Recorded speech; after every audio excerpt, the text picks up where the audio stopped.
ما تيجوا نعمل مع بعض طبق من الأطباق اللي ليها شعبية كبيرة قوي وهي الممبار. في ناس كتيرة بتستصعب إنها تعمله في البيت بالرغم سهولته كمان.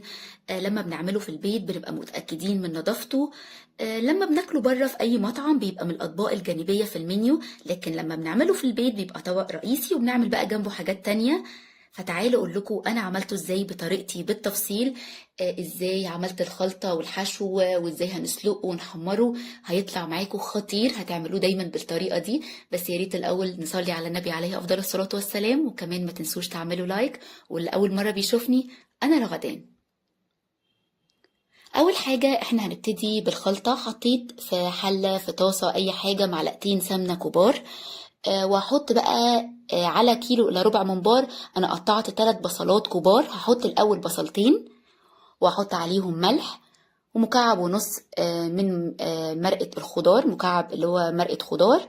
وحطيت فلفل اسود معلقة وربع. حطيت معلقة ونص برضو كمون. حطيت كزبرة معلقة ومعلقة صغيرة، كل دي معلقة صغيرة، ومعلقة صغيرة من السبع بهارات السورية، معلقة ونص من البهارات المشكلة.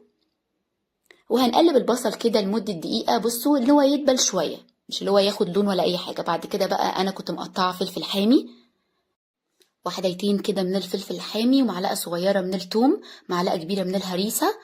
وهقلبهم كده برضو شوية صغيرين. وبعدين بقى انا كنت ضربة في الخلاط كيلو الا ربع من الطماطم، ومش مصفيهم ولا حاجة، ضربهم كويس قوي وخلاص. معلقة ونص من صلصة طماطم، ومعلقة صغيرة من السكر عشان الاسيديتي بتاعة الطماطم. هسيبهم بقى على النار. انا مش بسبكهم تسبيك 100%. حطيت شطة، طبعا الشطة اختياري. انا بسبكهم كده نص تسبيكة تقريبا. بصوا كده كان خلاص، يعني كده انا خلاص طفيت عليها وهي بالنسبة لي كده كانت جاهزة.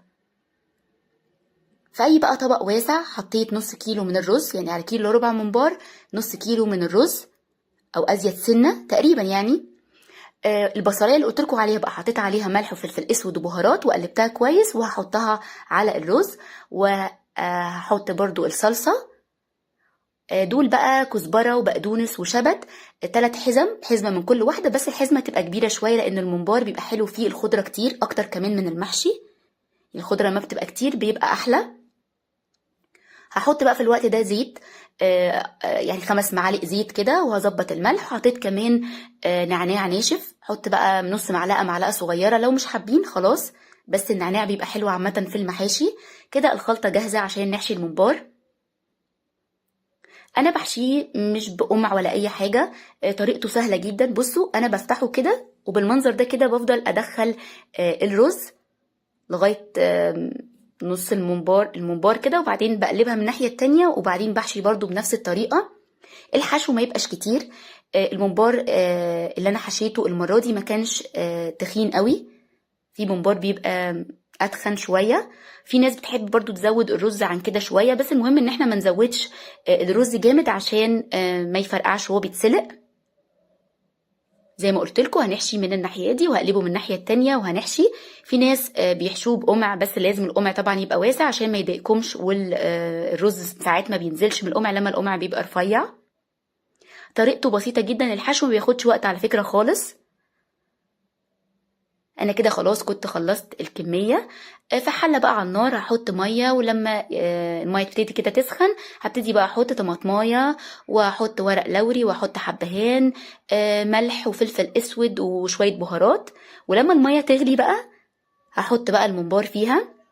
الممبار لما يتحط في الميه وهي بتغلي على طول هيقفل الجوانب يعني الناحيتين بتوعه هيقفلوا. بصوا هو كده كان قفل، انا لسه كنت حطاه قفل على طول من الناحيتين عشان ما ينزلش اي رز. ولما يبتدي بقى يغلي كده هشيل الريم كده اللي فوق الوش، هوطي النار وهغطي الحلة، بس مش تغطية كاملة، يعني الحلة تبقى متواربة كده. نص ساعة، ازيد من نص ساعة شوية هيبقى استوى. طبعا تقدروا تطلعوه وتشوفوه كده خلاص هو كان استوى. هطلعه انه بس ينزل بس شويه الميه بتاعته يتصفى شويه. انا قليته في الاير فراير. اللي عارفني هيعرف ان انا ما بحبش القليه والتحمير. انا قليته في الاير فراير على درجه حراره 200 على كل كده جنب 7 8 دقايق لغايه ما ياخد اللون اللي انتوا حابينه. كده كان خلاص. كمان حمرته في الاير فراير. بجد خطير. الحشوة من جوه مظبوطة، لونها يجنن.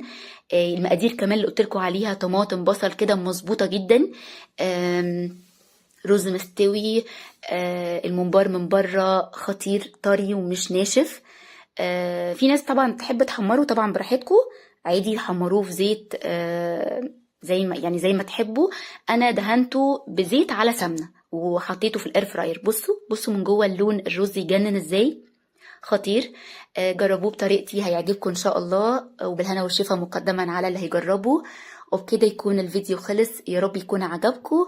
ولو عجبكم ما تنسوش تعملوا لايكات كتير وشير للفيديو. بحبكم قوي وهتوحشوني قوي، وكل سنة وانتم طيبين.